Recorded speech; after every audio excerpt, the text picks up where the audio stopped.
আসসালামু আলাইকুম ভিউয়ার্স, আশা করি যে যেখানে আছেন সকলেই খুব ভালো আছেন। আজ আমি আবারও চলে এসেছি আপনাদের সামনে একটি নতুন ভিডিও নিয়ে।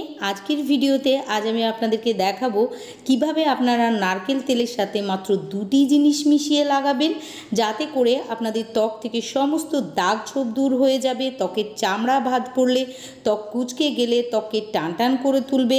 এটি ব্যবহারে ত্বকের স্ট্রাকচার ইমপ্রুভ হবে ও আপনাদের চেহারা সব সময়ের জন্য গ্লো করবে। এর জন্য আমাদেরকে প্রথমেই নিয়ে নিতে হবে নারকেল তেল। আপনাদের কাছে এক্সট্রা ভার্জিন কোকোনাট অয়েল থাকলে সেটা নিয়ে নেবেন, না থাকলে যে কোনো সুগন্ধ ছাড়া খাঁটি নারকেল তেল নিয়ে নেবেন। নারকেল তেল আমাদের স্কিনের জন্য ভীষণই ভালো। এটির মধ্যে প্রচুর পরিমাণে ভিটামিন ও মিনারেল থাকে, যা আমাদের ত্বককে হেলদি ও গ্লোয়িং রাখতে সাহায্য করে। এটি ত্বককে ময়শ্চারাইজ করে, ফলে আমাদের ত্বকে সহজে ভাঁজ পড়ে না, টান টান থাকে।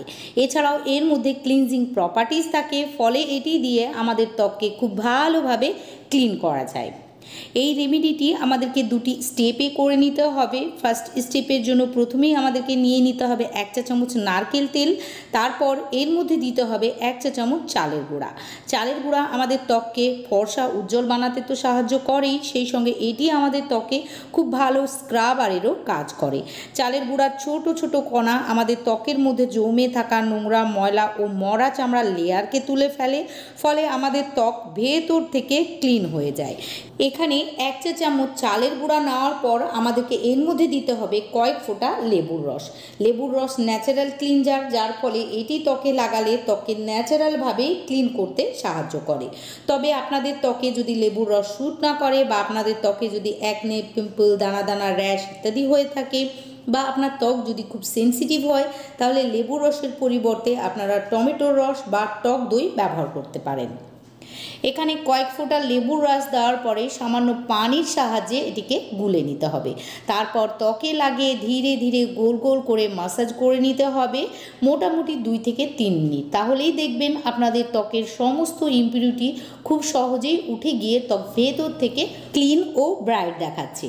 আপনাদের ত্বকে যেখানে যেখানে ব্ল্যাক হেডস, হোয়াইট হেডস জমে আছে বা মরা চামড়ার লেয়ার জমে রয়েছে, সেই জায়গাগুলো একটু বেশি সময় ধরে ঘষে নেবেন, তাহলে খুব ভালো রেজাল্ট পাবেন।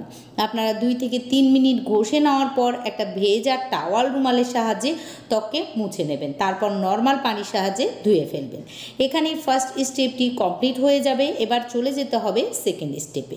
সেকেন্ড স্টেপের জন্য আবারও একটি পাত্রে 1 চা চামচ নারকেল তেল নিয়ে নিতে হবে। তারপর আমাদেরকে এর মধ্যে 1 চা চামচ কফি পাউডার অ্যাড করতে হবে, যা নারকেল তেলের সাথে মিশে ন্যাচারাল এক্সফোলিয়েটারের কাজ করবে। এটি খুব সহজেই ডেড স্কিন সেলকে তুলে ফেলবে ও ব্ল্যাক হেডস, হোয়াইট হেডসকেও রিমুভ করবে। চেহারা থেকে ডালনেসকে দূর করে ত্বকের রঙকে ইনস্ট্যান্ট ফেয়ার ও ব্রাইট বানাবে। এবার এর মধ্যে 2 চুটকি কস্তুরি হলুদ গুঁড়া অ্যাড করতে হবে। যদি না থাকে তাহলে 1 চুটকি কিচেন হলদিও আপনারা অ্যাড করে নিতে পারেন। নেক্সট আমাদেরকে এর মধ্যে 1 চা চামচ অ্যালোভেরা জেল দিয়ে খুব ভালোভাবে মিশিয়ে নিতে হবে। অ্যালোভেরা জেল আমাদের ত্বকে সুদিং এফেক্ট দেবে, ত্বকের পিএইচ লেভেলকে মেনটেন করে রাখবে, ত্বকে সহজে একনে, পিম্পল, দানা দানা, র্যাশ ইত্যাদি হতে দেবে না ও ত্বকের দাগ ছোপগুলিকে হালকা করতেও সাহায্য করবে। এখানে সবগুলি উপকরণকে একসঙ্গে মিশিয়ে নেওয়ার পর মুখের ত্বকে লাগিয়ে রেখে দেবেন। আপনারা এটি দিনে বা রাত্রে যে কোনো সময়ই ইউজ করতে পারবেন। এটি লাগানোর পর ধোয়া বা মোছার কোনো প্রয়োজন নেই, অ্যাজ এ ক্রিম হিসাবে আপনারা লাগিয়ে রেখে দেবেন। আপনারা ফার্স্ট স্টেপটি একদিন পর একদিন করে নেবেন, আর এই সেকেন্ড স্টেপে দেখানো রেমেডিটি প্রতিদিন 1 থেকে 2 বার লাগিয়ে নিতে পারবেন। আশা করি ভিডিওটি ভালো লেগেছে। ভালো লাগলে অবশ্যই ভিডিওটিকে একটি লাইক করে দেবেন। সেই সঙ্গে পরবর্তীতে এইরকমই হেল্পফুল ভিডিও দেখার জন্য আমার ইউটিউব চ্যানেলটিকে সাবস্ক্রাইব, সেই সঙ্গে পেজটিকেও ফলো করে রাখবেন।